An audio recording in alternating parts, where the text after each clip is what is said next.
नमस्कार साथियों, स्वागत आपका हमारे YouTube channel SSC Guru Mann sir पर।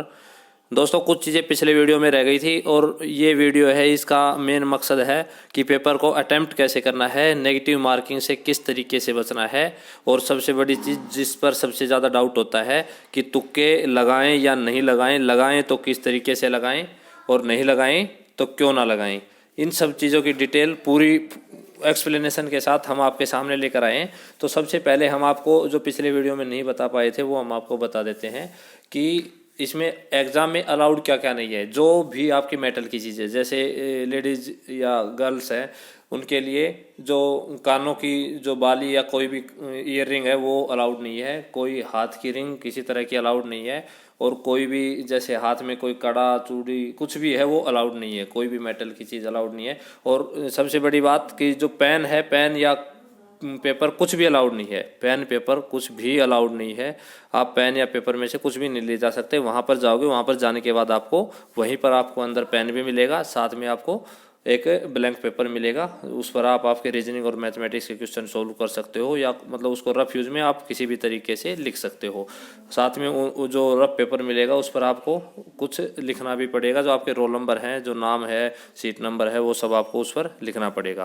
तो ज़्यादा समय बेकार ना करते हुए हम आपको बताते हैं कि पेपर करना कैसे है, किस तरीके से आपको अटेम्प्ट करना है, कौन सा पोर्शन सबसे पहले करना है, कौन सा पोर्शन सबसे बाद में करना है। तो अगला जो ये है कि पेपर जब शुरू करो तो सबसे पहले आपको जीके पोर्शन करना है। जीके पोर्शन सबसे पहले करना है, उसके बाद आपको कंप्यूटर करना है, फिर रीजनिंग करना है, और उसके बाद लास्ट में मैथमेटिक्स करना है। कारण क्या है इसके पीछे हम आपको बता देते हैं। ये जो सारा पैटर्न बताया है इसके पीछे क्या वजह है, किस लिए मैथ्स आखिर में करना है, रीजनिंग किस लिए सबसे लास्ट में मैथ्स करना है, उससे पहले रीजनिंग किस लिए करनी है, कंप्यूटर और जीके उससे पहले क्यों करनी है, उन सब चीज़ों के बारे में हम बताएंगे कि मैथ्स आखिर में इसलिए करना है क्योंकि अगर मैथ्स आपने शुरू में करने लग गए आप, और उसके बाद कोई क्वेश्चन ऐसा आ गया जिसमें आप उलझ गए, तो आपको टाइम ज़्यादा लग गया। उसके बाद जीके में बहुत से क्वेश्चन के मैक्सिमम जीके ऐसी होती है जिसको आप देखते टिक करोगे, यानी कि बहुत जल्दी जल्दी कुछ ही मिनट में आपकी पूरी जीके हो जाएगी। लेकिन अगर आप मैथ्स में और रीजनिंग में आप उलझ गए, और तो उसके बाद आपको जो टाइम है वो टाइम आपका निकल गया, तो जो आपके जो कुछ सेकंड में रीजनिंग और कंप्यूटर के जीके और कंप्यूटर के जो क्वेश्चन कुछ सेकंड में आप कर सकते थे वो आपके छूट जाएंगे और आपका सिलेक्शन में बहुत ज़्यादा दिक्कतें आएंगी। तो सबसे पहले आपको जीके पोर्शन करना है, उसके बाद आपको कंप्यूटर करना है, उसके बाद रीजनिंग करनी है, और उसके बाद लास्ट में मैथमेटिक्स करना है। तो इसी पैटर्न को फॉलो करना है, ये बात आप ध्यान रखेंगे।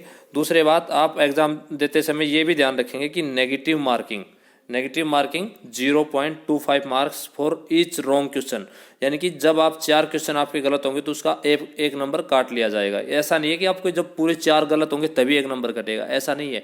यानी कि जो एक क्वेश्चन गलत होगा उस पर 0.2 मार्क्स आपके सही क्वेश्चन में से माइनस हो जाएंगे। तो इसलिए आपको कोशिश करनी है कि गलत आप ना करें। तो अगर इसका मतलब ये है कि 0.25 ऐसे करके 4 बार जब 0.25 बनेंगे उसके बाद आपका एक नंबर कंप्लीट कट जाएगा। तो इस तरीके से ये नेगेटिव मार्किंग का पैटर्न रहेगा, यानी कि 1/4 इसमें नेगेटिव मार्किंग है।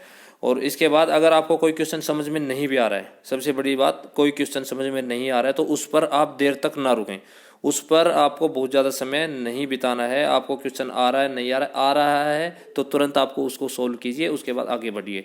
अगर नहीं आ रहा है एक बार देखिए, देखने से पता चल जाएगा कि ये तुरंत हो जाएगा। अगर हो जाता है तो ठीक है, नहीं आप आगे बढ़िए। पूरा पेपर जब आपका अटैम्प्ट हो जाता है उसके बाद वापस आपको दोबारा उसी जो क्वेश्चन थे उन क्वेश्चन पे वापस आके मार्क एज ए रिव्यू का ऑप्शन होता है लेफ्ट साइड कॉर्नर में नीचे सबसे, कंप्यूटर का जो आपका स्क्रीन होगा उस पर घड़ी भी टाइमर चलता हुआ होगा, और लेफ्ट साइड सबसे नीचे मार्क एज ए रिव्यू, तो उसके ऊपर आप टिक करेंगे तो उसके जो टिक करेंगे तो वो आपको मार्क एज ए रिव्यू दिखाता रहेगा।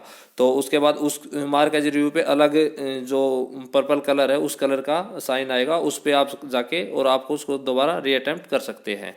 वो अगर आप मार्क एज ए रिव्यू नहीं करेंगे तो भी आप किसी भी क्वेश्चन पे जाके दोबारा अटेम्प्ट कर सकते हैं। तो आपके पास जब एक बार पूरा पेपर हो जाए उसके बाद जो क्वेश्चन जिनमें आप शुरू में अटकाव महसूस कर रहे थे उन क्वेश्चन को आप बाद में दोबारा से कर सकते हो।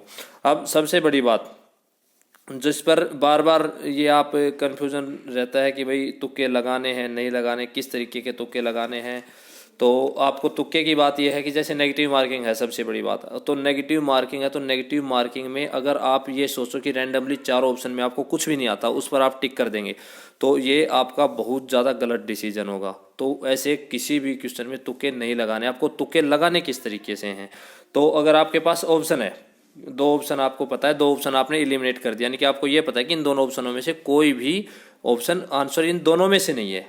बाकी जो 2 ऑप्शन आपके पास बच गए, 4 ऑप्शन होंगे उनमें से बाकी जो 2 ऑप्शन आपके पास बच गए, उन 2 ऑप्शन में से आपको पता है कि कन्फर्म इनमें से ही आंसर है, तो उस क्वेश्चन पर आपको तुक्का जरूर लगाना है, उस पर टिक मार्क करके जरूर आना है।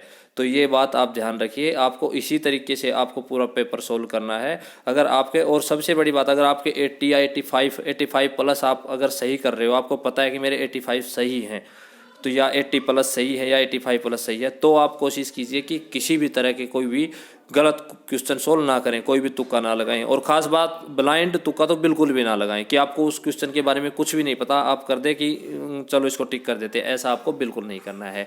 दूसरी बात, जो क्वेश्चन मतलब आपको ऑप्शन देखने से, अगर आपने थोड़ी सी सही सी तैयारी की है तो आपको ऑप्शन देखने से, अगर आपके उस टाइम क्वेश्चन का आंसर याद नहीं भी है तो आप ऑप्शन देखेंगे, उसके बाद एसएससी के जो ऑप्शन होते हैं वो इस तरीके से होते हैं, बार बार रिपीट होते हैं। तो आपने जैसे पीछे अगर रिवीजन अच्छे से कर रखा है तो वो आपके सामने ऑप्शन आएंगे, तो उनमें आप 2-3 तो एलिमिनेट वैसे भी कर दोगे, और 3 एलिमिनेट हो गए तो आपको पता होगा कि चौथा ही आंसर है, क्योंकि 3 तो हो ही नहीं सकते, तो चौथा आंसर है, तो वो करके जरूर आना है। उसके अलावा अगर 2 एलिमिनेट कर रहे हैं तो 2 ऑप्शन बचे, उनमें से भी करके आने हैं, क्योंकि अगर आपके 4 क्वेश्चन गलत भी होंगे, एक ऐसे 2 ऑप्शन वाले में से एक सही भी हो गया तो आपका लेवल बराबर हो जाएगा। अगर 2 सही हो गए तो उसमें आप पॉजिटिव में चले जाओगे, ये बेनिफिट है। और कई बार एक बात, विशेष बात आपको ध्यान ये रखनी है कि जैसे टिक मार्क करते हैं, जैसे आपका ऑप्शन बी पर सही आंसर है तो आपने बी पर टिक किया, उसके बाद जैसे आप आगे बढ़ने के लिए आगे चलते हैं तो वो टिक मार्क बी पे ना हो कि सी पे हो जाता है, और वो चीज़ हमें उस टाइम पता नहीं चलती है, वो हमें पता चलती है जब आंसर की आती है, उसमें देखते हैं तब, अरे ये तो मुझे पता था, मैं तो बी पे टिक करा था, सी पे